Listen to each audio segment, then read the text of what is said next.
J'adore ces perroquets. Alors, c'est très rare de trouver la paire. Là, je reconnais, on a ici une marque de la famille Fourmentreau qui était propriétaire de la faïencerie de Dèvres. On est sur une fabrication locale. La faïencerie de Dèvres, elle se trouve pas très loin d'ici. Belle trouvaille. On retient que pour trouver l'origine des céramiques, la signature est la clé. Elle permet de dater une œuvre et de retrouver facilement son créateur, et avec son état, d'en estimer sa valeur. Ah, alors ça c'est très sympa. C'est amusant parce qu'on est au milieu de meubles anciens, différentes époques, en bois. Mais ici, on a une chaise qui est quand même assez tendance. C'est l'ensemble du mobilier ici, Formica, qui était typique des années 50. C'est du mobilier très pop, très coloré.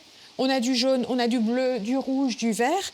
Et dans une cuisine, par exemple, ça donne un effet très sympathique. On les trouve à des prix qui tournent autour d'une vingtaine, une trentaine d'euros, parfois un peu plus. Alors ici, on est à 25 €. C'est un super prix, une super affaire et c'est du costaud. Une histoire vraiment formidable.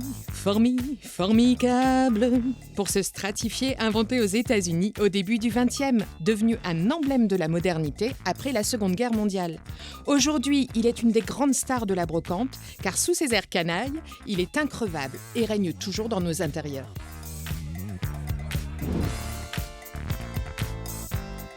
Ça, j'adore. Je reconnais aussi, c'est du Dèvres, mais ça, ce sont les frères Massé.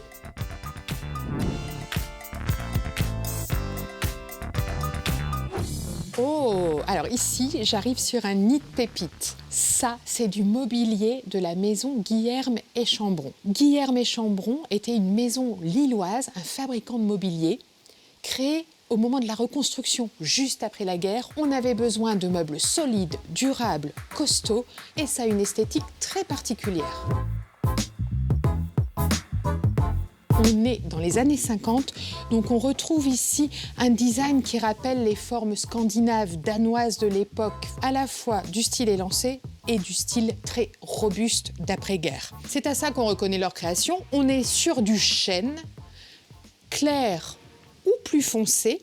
Ces pièces, elles valent très cher aujourd'hui. Elles sont très recherchées. On les retrouve dans les galeries parisiennes à des prix qui peuvent atteindre jusqu'à 1 000 € la chaise. Ici, on est sur du 250 € la chaise.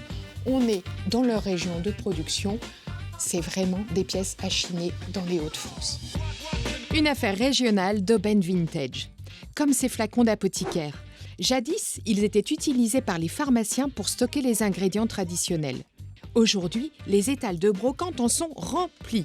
Leur prix dépend de leur taille, de leur ancienneté et de leur état. Chiné Local assure encore les meilleurs prix. On peut trouver des petits modèles en vide-grenier pour quelques euros, quand certains plus anciens peuvent atteindre jusqu'à 80 € pièce. On est plutôt ici sur la fin 19e, un peu époque Napoléon III et après. On a un peu toutes les époques, plutôt 1920-1930. On reconnaît en fait à l'étiquette, au style graphique. Et alors, le verre coloré, comme ça, les flacons, on peut les utiliser en déco, tendance fleurs séchées. Et c'est aussi une super idée de réemploi, de réutilisation des objets déjà existants. L'usage des différentes couleurs permettait de protéger les substances actives de la lumière. Aujourd'hui, on aime les associer et les réutiliser pour apporter une touche cabinet de curiosité à une déco.